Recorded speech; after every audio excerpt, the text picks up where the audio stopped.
This morning we're going to have a look at Jesus. It's good, isn't it? You come to church, go look at Jesus. Sounds a good place to start, doesn't it? Hebrews chapter 12 and verse 2.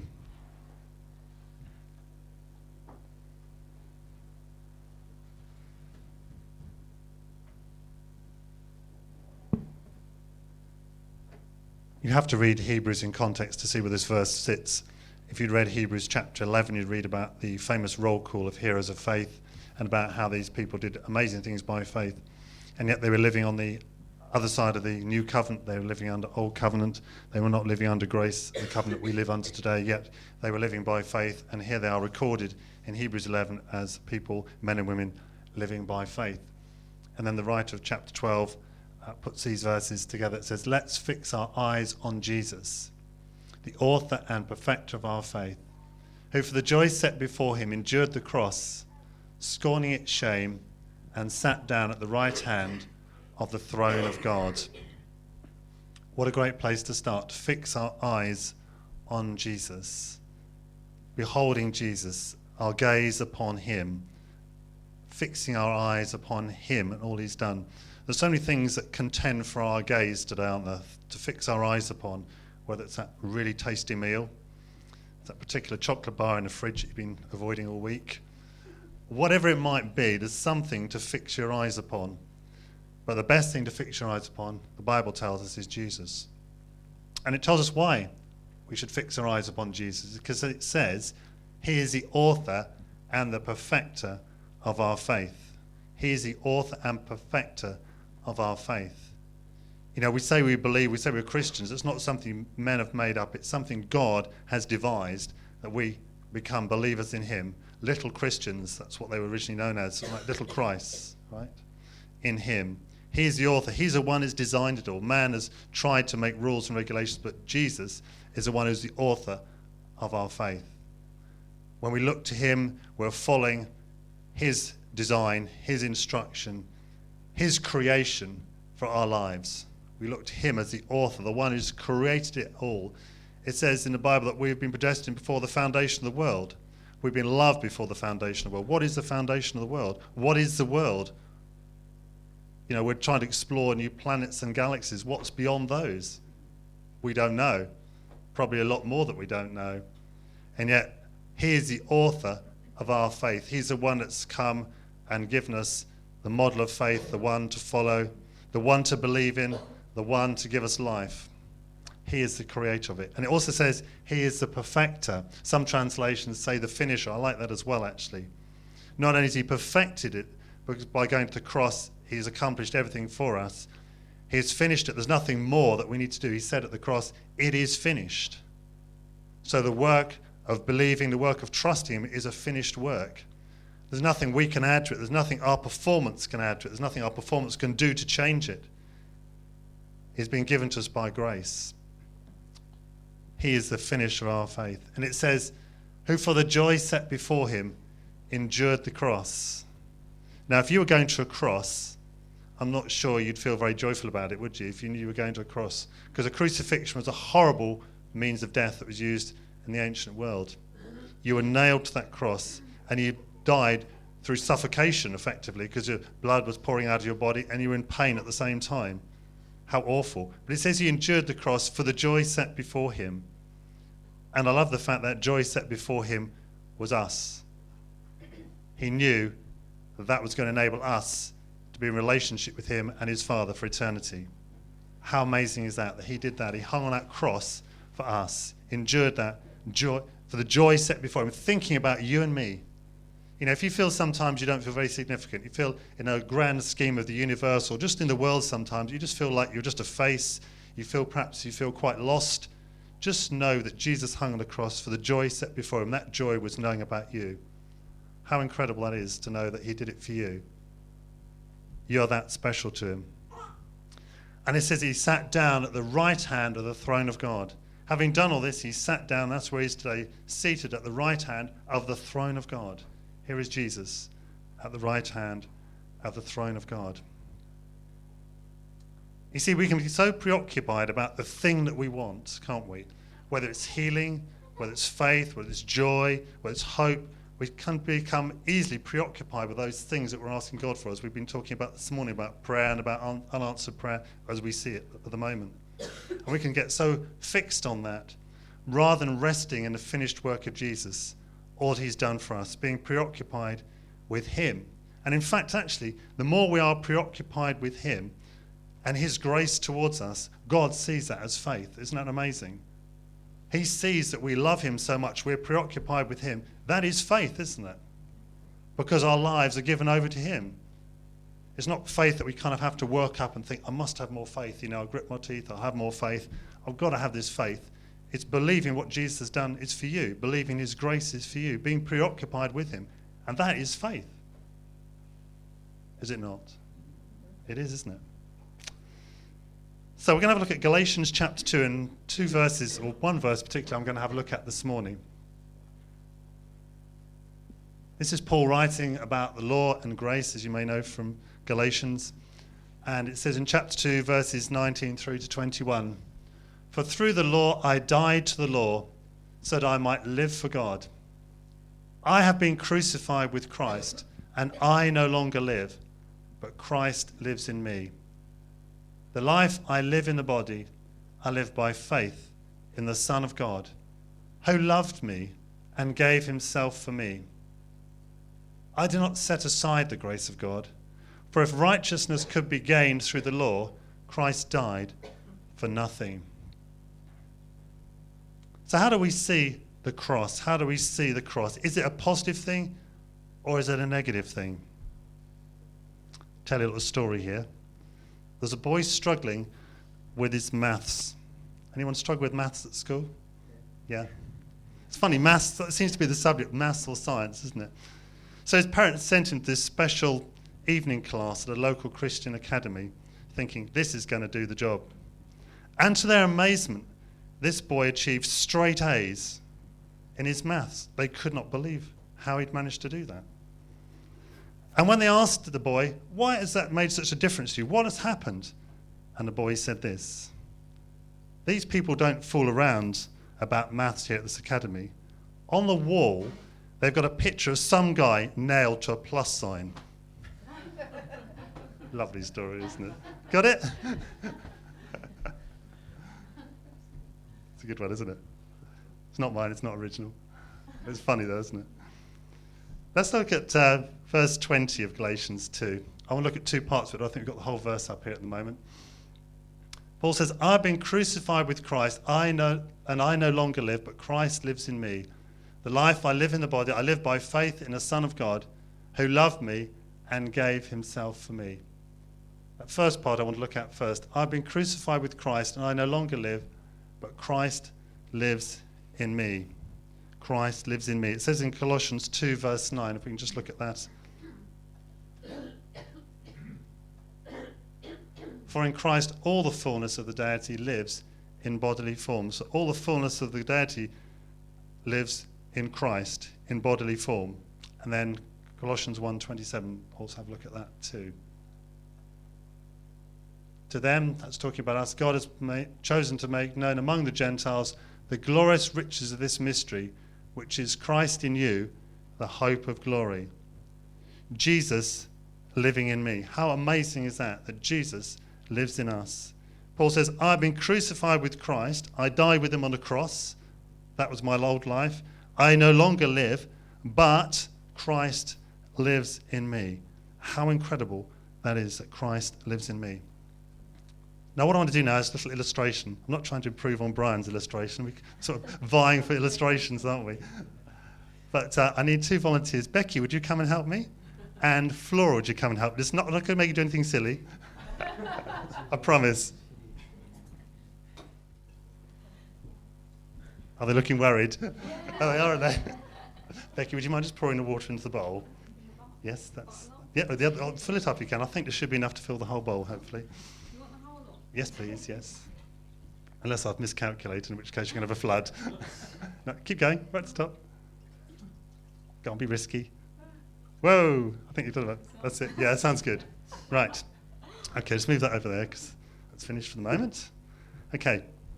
Right, would you like each to grab a little glass and hold it? Thank you. Don't worry, I wouldn't do anything nasty, would I?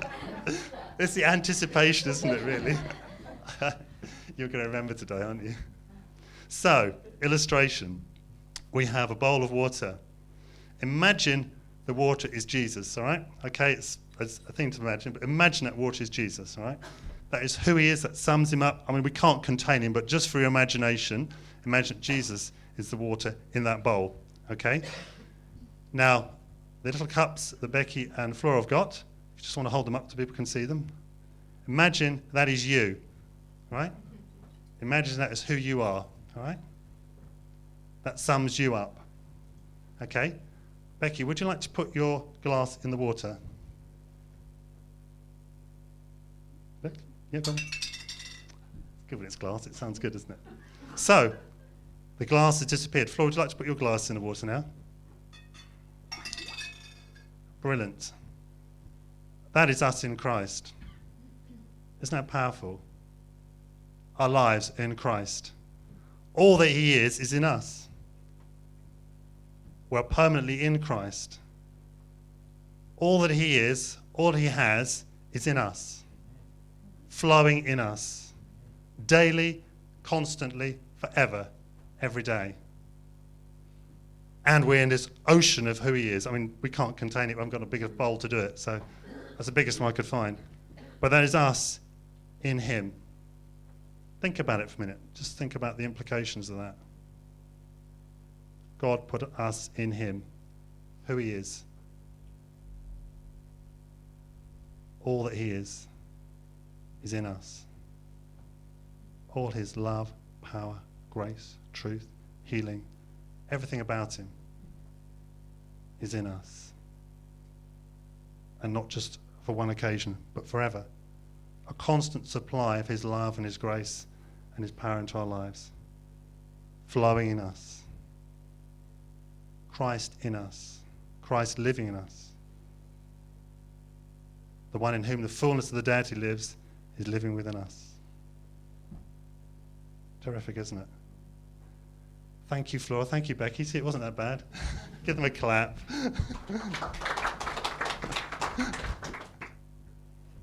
That is truly the wonder of Jesus living in us, isn't it?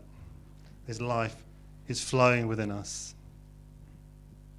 So Paul says, no longer I that live, but Christ that lives in me.